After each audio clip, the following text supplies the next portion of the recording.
ನಮಸ್ಕಾರ ಗೆಳೆಯರಿ, stock market Kannada ಚಾನಲ್ಗೆ ಸ್ವಾಗತ ಸುಸ್ವಾಗತ.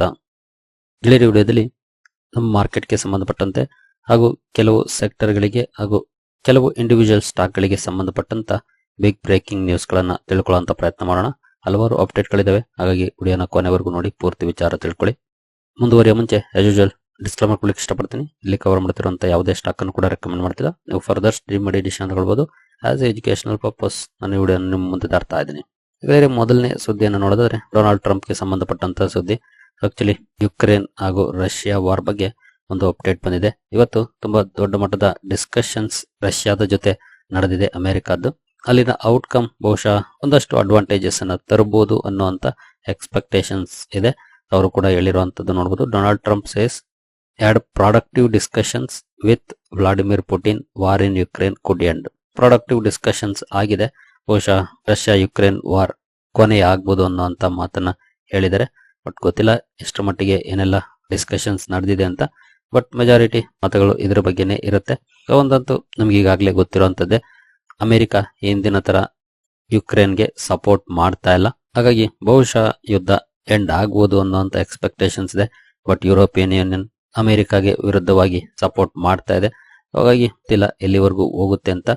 ಆಸ್ ಆಫ್ ನಾವು ಗೊತ್ತಿರುವಂತಹ ಸುದ್ದಿಗಳನ್ನು ನೋಡಿದ್ರೆ ಒಂದು ಪಾಸಿಟಿವ್ ಡೆವಲಪ್ಮೆಂಟ್ ಅಂತ ಹೇಳ್ಬೋದು ರಷ್ಯಾ ಯುಕ್ರೇನ್ ಯುದ್ಧದ ವಿಷಯದಲ್ಲಿ. ಈ ಒಂದು ಅಪ್ಡೇಟ್ ಅಂತೂ ಬರ್ತಾ ಇದೆ, ನೋಡೋಣ.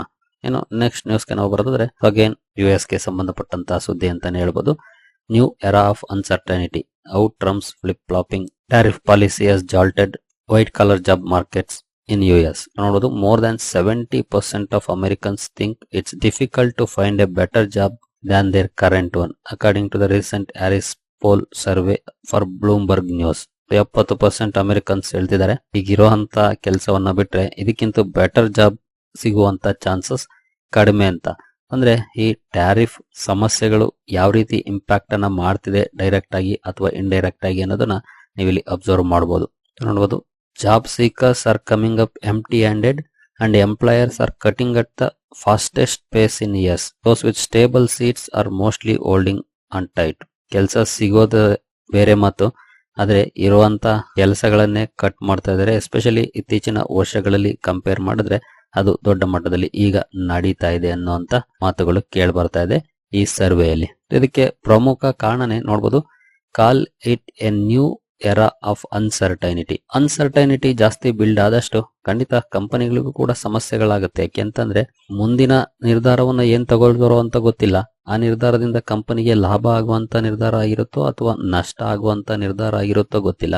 ಸೊ ಈ ರೀತಿಯ ಅನ್ಸರ್ಟೈನ್ ಸನ್ನಿವೇಶದಲ್ಲಿ ಅವರು ಕೂಡ ಅಗ್ರೆಸಿವ್ ಆಗಿ ರೆಕ್ರೂಟ್ಮೆಂಟ್ ಮಾಡಕ್ಕಾಗೋದಿಲ್ಲ.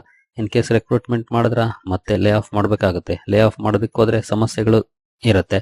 ಹಾಗಾಗಿ ರೆಕ್ರೂಟ್ ಮಾಡದೇನೆ ಇದ್ರೆ ಅದು ಬೆಟರ್ ಆಗುತ್ತೆ ಅನ್ನುವಂತ ಪಾಲಿಸಿಯನ್ನ ಕಂಪನಿಗಳು ಅಳವಡಿಸ್ಕೊಳ್ತವೆ.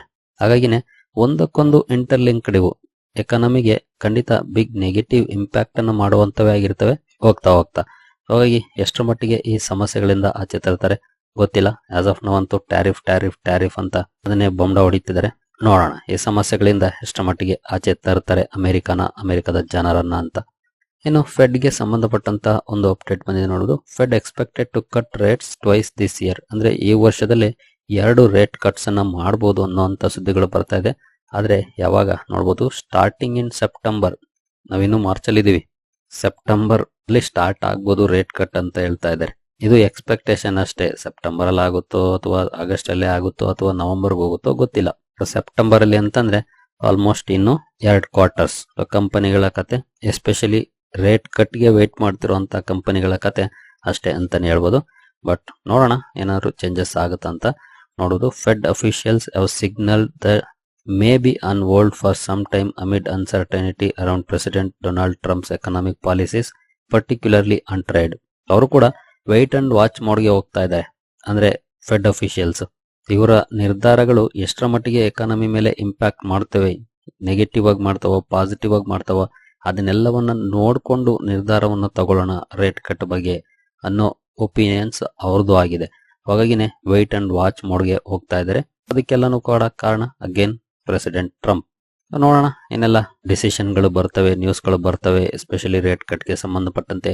ನಂತರ ಮುಂದಿನ ಮೀಟಿಂಗ್ ಅಲ್ಲಿ ಏನ್ ಹೇಳ್ತಾರೆ ಜೆರೋಮ್ ಪವೆಲ್ ಅವರು, ಹಾಗೆ ಏನೆಲ್ಲ ಡಿಸ್ಕಷನ್ಸ್ ಆಗುತ್ತೆ, ಅದನ್ನೆಲ್ಲ ನೋಡ್ತಾ ಹೋದಾಗ ನಮಗೆ ಇನ್ನೂ ಕ್ಲಾರಿಟಿ ಸಿಗಬಹುದು, ರೇಟ್ ಕಟ್ ಯಾವಾಗ ಆಗ್ಬೋದು ಅಂತ. ಆಗ ಬೆಟರ್ ಪೊಸಿಷನಿಂಗ್ ಕೂಡ ನಮಗೆ ಸಿಗುತ್ತೆ. ಇನ್ನು ಸ್ಟಾರ್ ಲಿಂಕ್ಗೆ ಸಂಬಂಧಪಟ್ಟಂತ ಒಂದು ಸುದ್ದಿ ಇದೆ. ಈಗಾಗಲೇ ನಮಗೆ ಗೊತ್ತಿರೋ ಹಾಗೆ ಭಾರತಿ ಏರ್ಟೆಲ್ ಹಾಗೂ ರಿಲಯನ್ಸ್ ಜಿಯೋ ಈ ಎರಡು ಕೂಡ ತನ್ನ ಸಬ್ಸ್ಕ್ರೈಬರ್ಸ್ಗೆ ಬ್ರಾಡ್ಬ್ಯಾಂಡ್ ಸರ್ವಿಸಸ್ಗೆ ಸಂಬಂಧಪಟ್ಟಂತೆ ಸ್ಟಾರ್ ಲಿಂಕ್ ಅನ್ನ ಬಳಸಿಕೊಂಡು ಇಂಟರ್ನೆಟ್ ಪ್ರೊವೈಡ್ ಮಾಡಲಿಕ್ಕೆ ಒಪ್ಪಂದಗಳನ್ನ ಮಾಡ್ಕೊಳ್ತಿದ್ದಾರೆ. ಇದಕ್ಕೆ ಸಂಬಂಧಪಟ್ಟಂತೆ ಖಂಡಿತ ಸರ್ಕಾರ ಕೂಡ ಹಲವು ನಿರ್ಧಾರಗಳನ್ನು ತಗೊಳ್ಬೇಕು. ಯಾಕಂದ್ರೆ ಸರ್ಕಾರದ ಅಪ್ರೂವಲ್ ಇಲ್ಲದೆ ಅವರು ಬಂದು ಇಲ್ಲಿ ಇಂಟರ್ನೆಟ್ ಸರ್ವಿಸ್ ಪ್ರೊವೈಡ್ ಮಾಡೋದಕ್ಕಾಗೋದಿಲ್ಲ. ಇದಕ್ಕೆ ಸಂಬಂಧಪಟ್ಟಂತೆ ಕೆಲವೊಂದು ಕಂಡೀಷನ್ಸ್ ಅನ್ನ ಸರ್ಕಾರ ಕೂಡ ಆಗ್ತಾ ಇದೆ. ನೋಡಬಹುದು, government six control centre citing security concern. ಅಂದ್ರೆ ಇಲ್ಲಿ ಕಂಟ್ರೋಲ್ ಸೆಂಟರ್ ಸೆಟ್ ಮಾಡಬೇಕು. ಏಕೆಂದ್ರೆ ಕೆಲವು ಸಲ ನಿಮಗೆ ಗೊತ್ತಿದೆ, ಕೆಲವು ಸಮಸ್ಯೆಗಳಾದಾಗ ಇಂಟರ್ನೆಟ್ ಸರ್ವಿಸಸ್ ಅನ್ನ ಸ್ಟಾಪ್ ಮಾಡ್ತಾರೆ. ಇನ್ ಕೇಸ್ ಇದು ಸ್ಯಾಟಲೈಟ್ ಇಂದ ಬರೋದು ಅಂತಂದಾಗ ಅದನ್ನ ಅಷ್ಟು ಈಸಿಯಾಗಿ ಸ್ಟಾಪ್ ಮಾಡಕ್ ಆಗೋದಿಲ್ಲ. ಹಾಗಾಗಿ ಆ ರೀತಿ ಸ್ಟಾಪ್ ಮಾಡ್ಲಿಕ್ಕೆ ಕಂಟ್ರೋಲ್ ಸೆಂಟರ್ಸ್ ಅನ್ನ ಮಾಡಬೇಕು ಅನ್ನೋದು ಸರ್ಕಾರದ ವಾದ ಆಗಿದೆ. ಇನ್ನು ಸಾಕಷ್ಟು ಕಂಡೀಷನ್ಸ್ ಅನ್ನ ಆಗ್ತಾ ಇದೆ ಅನ್ನುವಂತ ಸುದ್ದಿ ಇದೆ. ಬಹುಶಃ ಇದಕ್ಕೆಲ್ಲ ಒಪ್ಕೊಂಡ್ರೆ ಅವರು ಇಂಡಿಯಾಗೆ ಎಂಟ್ರಿ ಕೂಡ ಆಗ್ಬೋದು, ಇಲ್ಲಾಂದ್ರೆ ಇನ್ನು ಒಂದಷ್ಟು ದಿನ ಮುಂದಕ್ಕೆ ತಳ್ಳುವಂತ ಚಾನ್ಸಸ್ ಕೂಡ ಇರುತ್ತೆ. ಬಟ್ ಬಹುಶಃ ಒಪ್ಕೊಳ್ಳುವಂತ ಚಾನ್ಸಸ್ ಜಾಸ್ತಿ ಇರುತ್ತೆ ಅಂತ ಕಂಡೀಷನ್ಸ್ ಅನ್ನೇ ಹಾಕಿರ್ತಾರೆ. ನೋಡಬಹುದು, ಈಗಿನ ಲಾ ಪ್ರಕಾರ under India's telecom loss the central and state governments can take temporary control of any telecom service or network in cases of public emergency, disaster management or public safety, the report added. ಈಗಿನ ಲಾ ಪ್ರಕಾರ ಯಾವುದೇ state government ಆಗ್ಬೋದು ಅಥವಾ central government ಆಗ್ಬೋದು ಈ telecom service ಅಥವಾ network ಅನ್ನ ಸುಪರ್ದಿಗೆ ತಗೊಳ್ಬಹುದು. ಇನ್ ಕೇಸ್ ಎಮರ್ಜೆನ್ಸಿ ಸಂದರ್ಭದಲ್ಲಿ, ಡಿಸಾಸ್ಟರ್ ಮ್ಯಾನೇಜ್ಮೆಂಟ್ ಸಂದರ್ಭದಲ್ಲಿ ಹಾಗೂ ಪಬ್ಲಿಕ್ ಸೇಫ್ಟಿಗೆ ಸಂಬಂಧಪಟ್ಟಂತೆ ಮೆಜರ್ಸ್ ಅನ್ನ ತಗೊಳ್ಳುವಾಗ ಕಂಟ್ರೋಲಿಗೆ ತಗೊಳ್ಳುವಂತ ಲಾ ಇದೆ.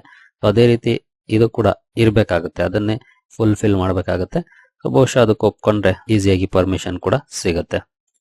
ಇನ್ನು ಇನ್ಫೋಸಿಸ್ಗೆ ಸಂಬಂಧಪಟ್ಟಂತೆ ಕೂಡ ಒಂದು ನ್ಯೂಸ್ ಬಂದಿದೆ ನೋಡಬಹುದು. Infosys agrees to pay $17.5 million to settle lawsuits over McCamish cyber incident. ಒಂದು ಸೈಬರ್ ಇನ್ಸಿಡೆಂಟ್ ಗೆ ಸಂಬಂಧಪಟ್ಟಂತೆ ಲಾಸೂಟ್ ಇತ್ತು. ಅದನ್ನ $17.5 million ಅನ್ನ ಕೊಟ್ಟು ಸೆಟಲ್ ಮಾಡ್ಕೊಳ್ಳುವಂತ ಅಗ್ರಿಮೆಂಟ್ ಅನ್ನ ಇನ್ಫೋಸಿಸ್ ಮಾಡ್ಕೊಂಡಿದೆ ನೋಡಬಹುದು. ಇನ್ನು ನೆಕ್ಸ್ಟ್ RBI ಗೆ ಸಂಬಂಧಪಟ್ಟಂತೆ ಒಂದು ಸುದ್ದಿ ಬಂದಿದೆ. RBI ಅಥವಾ Reserve Bank of India gets digital transformation award 2025 by Central Banking London. Central Banking London ಇಂದ RBI ಡಿಜಿಟಲ್ ಟ್ರಾನ್ಸ್ಫಾರ್ಮೇಶನ್ ಅವಾರ್ಡ್ ಅನ್ನು ಪಡ್ಕೊಂಡಿದೆ. The Central Banking London in a release said that the two initiatives have been key to this work. Sarthi, meaning charioteer in Hindi, it digitized all RBI's internal workflows. RBI internal works ಏನಿದೆ ಅದನ್ನ digitise ಮಾಡಿದೆ through ಸಾರಥಿ initiative ನ ಮೂಲಕ. ಈ ಒಂದು ಕಾರಣಕ್ಕೆ RBI ಗೆ ಈ ಅವಾರ್ಡ್ ಕೂಡ ಸಿಕ್ಕಿದೆ ಸೆಂಟ್ರಲ್ ಬ್ಯಾಂಕಿಂಗ್ ಲಂಡನ್ ಇಂದ. ಇನ್ನೂ ಒಂದು IPO ಗೆ ಸಂಬಂಧಪಟ್ಟಂತ ಸುದ್ದಿ. Satvik green energy refiles draft papers for 1150 crore IPO. ಹಿಂದಿನ ಅಪ್ಲಿಕೇಶನ್ ಹಾಕಿತ್ತು, ಆನಂತರ ಹಿಂದೆ ತಗೊಂಡಿತ್ತು ಅಥವಾ ಸೆಬಿನೇ ರಿಜೆಕ್ಟ್ ಮಾಡಿತ್ತೋ ಗೊತ್ತಿಲ್ಲ ಎಕ್ಸಾಕ್ಟ್ಲಿ ಏನಾಗಿತ್ತು ಈ ಹಿಂದೆ ಅಂತ. ಬಟ್ ರೀ ಅಪ್ಲೈಸ್ ಮಾಡಿದೆ ಅಥವಾ ರೀಫೈಲ್ ಮಾಡಿದೆ ಡ್ರಾಫ್ಟ್ ಪೇಪರ್ ನ 1150 ಕೋಟಿ ರೈಸ್ ಮಾಡ್ಲಿಕ್ಕೆ. ನೋಡೋಣ, ಸೆಬಿಯಿಂದ ಅಪ್ರೂವಲ್ ಸಿಕ್ಕರೆ ಬಹುಶಃ ಮುಂದಿನ ದಿನಗಳಲ್ಲಿ ಸಾತ್ವಿಕ್ ಗ್ರೀನ್ ಎನರ್ಜಿ ಅಥವಾ ಇನ್ನೊಂದು ಗ್ರೀನ್ ಎನರ್ಜಿ ಫರ್ಮ್ ನಮ್ಮ ಮಾರ್ಕೆಟ್ ಅಲ್ಲಿ ಲಿಸ್ಟ್ ಆಗುತ್ತೆ. ಇನ್ನು ಗೋಲ್ಡ್ ಗೆ ಸಂಬಂಧಪಟ್ಟಂತ ಸುದ್ದಿ. Gold tops $3,000 for first time as Trump turbo charges record rally. ಈ ಟ್ರಂಪ್ ಪಾಲಿಸೀಸ್ ಏನಿದೆ ಅದು ಗೋಲ್ಡ್ ಅಲ್ಲಿ ಒಳ್ಳೆ ಪರ್ಫಾರ್ಮೆನ್ಸ್ ಕಂಡು ಬರ್ಲಿಕ್ಕೆ ಕಾರಣ ಆಗ್ತಾ ಇದೆ. ನೋಡೋಣ ಎಲ್ಲಿವರೆಗೂ ತಗೊಂಡು ಹೋಗ್ತಾರೆ ಟ್ರಂಪ್ ಅನ್ನ ಗೋಲ್ಡ್ ಅನ್ನ ಅಂತ ತನ್ನ ಅನ್ಸರ್ಟೈನ್ ನೀತಿಗಳ ಮೂಲಕ. ಇನ್ನು ಇನ್ನೊಂದು IPO ಗೆ ಸಂಬಂಧಪಟ್ಟಂತ ಸುದ್ದಿ ಬಂದಿದೆ. LG Electronics India gets SEBI's nod to float IPO. LG Electronic ಈ ಹಿಂದೆ IPO ಗೆ ಅಪ್ಲೈ ಮಾಡಿತ್ತು, ಈಗ ಸೆಬಿಯ ಅಪ್ರೂವಲ್ ಸಿಕ್ಕಿದೆ. ಬಹುಶಃ ಮುಂದಿನ ದಿನಗಳಲ್ಲಿ ನಮಗೆ ಡೇಟ್ಸ್ ಕೂಡ ಗೊತ್ತಾಗುತ್ತೆ. 15,000 ಕೋಟಿ ಫಂಡ್ ರೈಸ್ ಮಾಡುವಂತ ನಿರ್ಧಾರವನ್ನ ಮಾಡಿದೆ. ಇದಕ್ಕೆ ಅಪ್ರೂವಲ್ ಕಂಪನಿಗೆ ಸೆಬಿಯಿಂದ ಸಿಕ್ಕಿದೆ. ಇನ್ನು ಕೋಲ್ಟೆ ಪಾಟೀಲ್ ಡೆವಲಪರ್ಸ್ ಗೆ ಸಂಬಂಧಪಟ್ಟಂತೆ ಒಂದು ಸುದ್ದಿ ಬಂದಿದೆ. Blackstone to buy 40% in Kolte Patil Developers for 1,167 crore triggers open offer. Open offer ನ ಮೂಲಕ 40% ಸ್ಟೇಕ್ ಅನ್ನ ಬ್ಲಾಕ್ ಸ್ಟೋನ್ ತಗೊಳ್ಳುವಂತ ಅನೌನ್ಸ್ಮೆಂಟ್ ಬಂದಿದೆ. 1,167 ಕೋಟಿಯನ್ನ ಕೊಟ್ಟು ಕೋಲ್ಟೆ ಪಾಟೀಲ್ ಡೆವಲಪರ್ಸ್ ಅಲ್ಲಿ. ನಂತರ ಕ್ಲೋಸ್ ಮಾಡೋದಕ್ಕೆ ಮುಂಚೆ ಅಮೆರಿಕನ್ ಮಾರ್ಕೆಟ್ ಯಾವ ರೀತಿ ಪರ್ಫಾರ್ಮ್ ಮಾಡ್ತಿದೆ ಅಂತ ಒಂದ್ಸಲ ನೋಡೋದಾದ್ರೆ, ನೆನ್ನೆ ಅಂತೂ ಸ್ವಲ್ಪ ಡೌನ್ ಅಲ್ಲಿ ಕ್ಲೋಸಿಂಗ್ ಅನ್ನ ಕೊಟ್ಟಿತ್ತು ಬಿಕಾಸ್ ಆಫ್ ವೇರಿಯಸ್ ನ್ಯೂಸಸ್. ಇವತ್ತು ಪಾಸಿಟಿವ್ ಇದೆ ನೋಡಬಹುದು. ಓಪನಿಂಗ್ ಎಲ್ಲೇ ಆಗಿದೆ, ಅನಂತರ ಕೂಡ ಒಳ್ಳೆ ಪರ್ಫಾರ್ಮೆನ್ಸ್ ಬರ್ತಾ ಇದೆ. ಇಲ್ಲಿವರೆಗೂ 500 ಪಾಯಿಂಟ್ಸ್ ಅಥವಾ 1.23% ಅಪ್ ಅಲ್ಲಿ ಟ್ರೇಡ್ ಆಗ್ತಿದೆ. ಹಾಗೆ ನಾಸ್ಟಾಕ್ ಪರ್ಫಾರ್ಮೆನ್ಸ್ ನೋಡಿದರೆ ಇಲ್ಲೂ ಕೂಡ ಒಳ್ಳೆ ಪರ್ಫಾರ್ಮೆನ್ಸ್ ಇದೆ. 357 ಪಾಯಿಂಟ್ಸ್ ಅಥವಾ 2.07% ಅಪ್ ಅಲ್ಲಿ ಟ್ರೇಡ್ ಆಗ್ತಾ ಇದೆ. ನೋಡೋಣ ಕ್ಲೋಸಿಂಗ್ ಯಾವ ರೀತಿ ಇರುತ್ತೆ ಅಂತ. ಸದ್ಯದ ಮಟ್ಟಿಗಂತೂ ಒಳ್ಳೆ ಪರ್ಫಾರ್ಮೆನ್ಸ್ ಎರಡು ಕಡೆ ನೋಡ್ಲಿಕ್ಕೆ ಸಿಗ್ತಾ ಇದೆ. ಸರಿ ಗೆಳೆಯರಿ, ಎಲ್ಲ ಅಪ್ಡೇಟ್ಸ್ ನಿಮಗೆ ಇಷ್ಟ ಆಗಿದೆ ಅನ್ಕೊಳ್ತೀನಿ. ಮುಂದಿನ ವಿಡಿಯೋದಲ್ಲಿ ಸಿಗೋಣ. ಅಲ್ಲಿವರೆಗೂ ಜೈ ಹಿಂದ್, ಜೈ ಕರ್ನಾಟಕ.